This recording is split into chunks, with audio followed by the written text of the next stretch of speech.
So that is the claim, and it was made by a Republican member of Congress, that there is reportedly this object in another country that's so big it can't be moved, and a massive structure has been built around it to hide its location. But several questions remain. What is this? When did it get here, and why is it being kept a secret? Our next guests are both trying to get those answers. Missouri Congressman Eric Burlison, who sits on the Congressional Oversight Committee investigating UAPs and is trying to get permission to visit this alleged site, is with us alongside the founder of the Disclosure Project, Dr. Stephen Greer. It's great to have you both here. Congressman, what do we know about what this thing really is?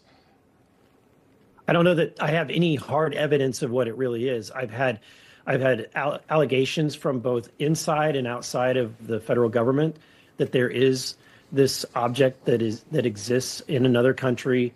I'm not going to mention the country because I've heard of it inside of a closed setting, and I want to protect my classification level. Others may say that. I can tell you that it's not in the facility that's been widely reported in the news.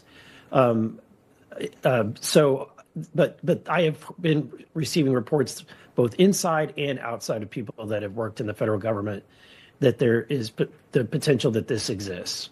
Okay.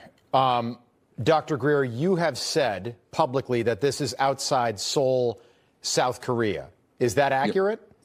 One of them. Now, remember, I have debriefed almost 800 whistleblowers who have had direct involvement with this. One of them was with the Pentagon for about 8 years as a very senior investigator and had baseline clearance across 18 black project, unacknowledged special access projects. He specifically knew of the one in the mountains outside Seoul, South Korea. It was so huge, they had to build a structure around it. And he was read into this in between 2002 and 2010. Okay. So it had been there for some time. Now, I also know there are others that have been brought down in other locations.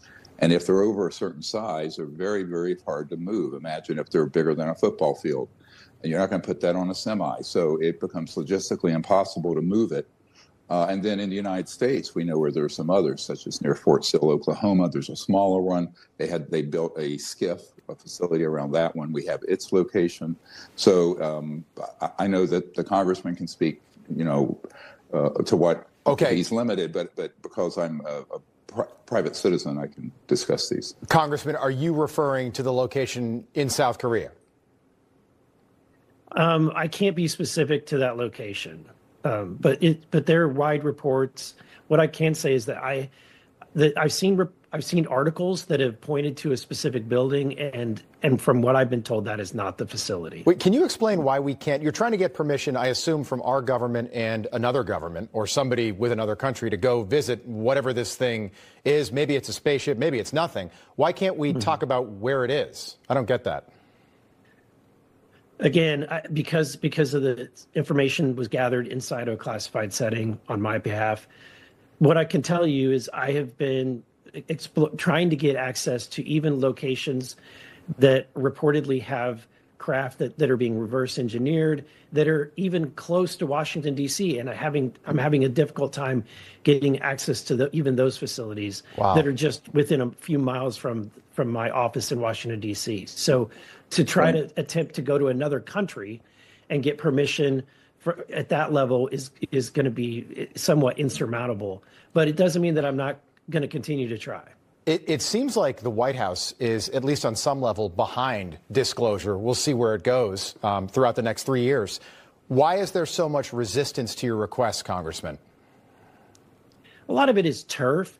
You have all of the different agencies that protect their information, and it's guarded like it's some kind of commodity.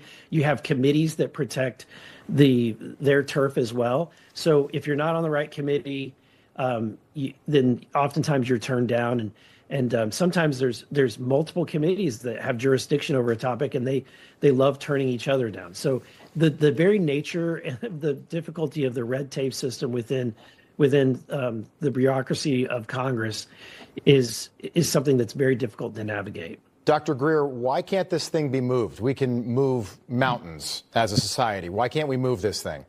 Well, it was my understanding it was way too large to move. And remember How large? Can you just any idea how large? Hundreds of feet, and some of them have been into thousands of feet across. And are we talking about a spaceship? Yes, definitely. In this case, the one I'm referring to, and there's some others. And the other problem is you can't just chop them up, because I know people who have been on crash retrieval teams with an acetylene torch, a high-powered laser, a diamond tip saw. You cannot cut through that material. It is so specialized and it's so hard. How long has it been here, Dr. Greer? Sorry to cut you off. How long has it been here? Do we have any idea? He didn't know that, this particular whistleblower, so I don't know it. He indicated it had been there for quite some time. Congressman, if you are able to visit this spaceship, what do you do with that information when you get back? Well, look, if I come under any hard evidence, whether it's physical or video evidence that is absolutely definitive, while I'm going to do what I can to protect our national security and our nation's interest, I will not hold back on telling the American people that we are alone or not alone in this universe. Okay. That is something that no government has the right to withhold from its people. I think a lot of people agree with that. And then this weekend, Barack Obama, out of nowhere, said this. Take a look. Are aliens real?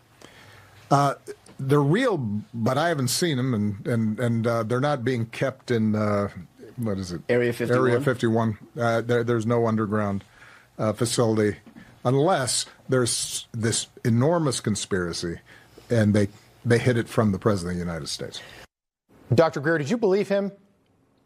Well, this is the briefing document that was given to him in 2009. It was actually given to John Podesta, who was his senior advisor at the time, and then later ran Hillary's campaign. And it had great detail in it. Now, how much of it got to him directly? I never met with Mr. Obama directly. He did indicate that he knew there was something there, but he was never read into it, meaning this is what I discovered when I briefed the first president, CI director I briefed, which was Bill Clinton in 1993. They were desperate to find information on this, and they were blocked. I think the public and the media need to acknowledge that there are some criminal elements to the secrecy that's gone on for at least since the late 1950s. And so I think Mr. Obama never was fully read into it, and that's why he says, I didn't see anything. Right. But was he given information? Yes.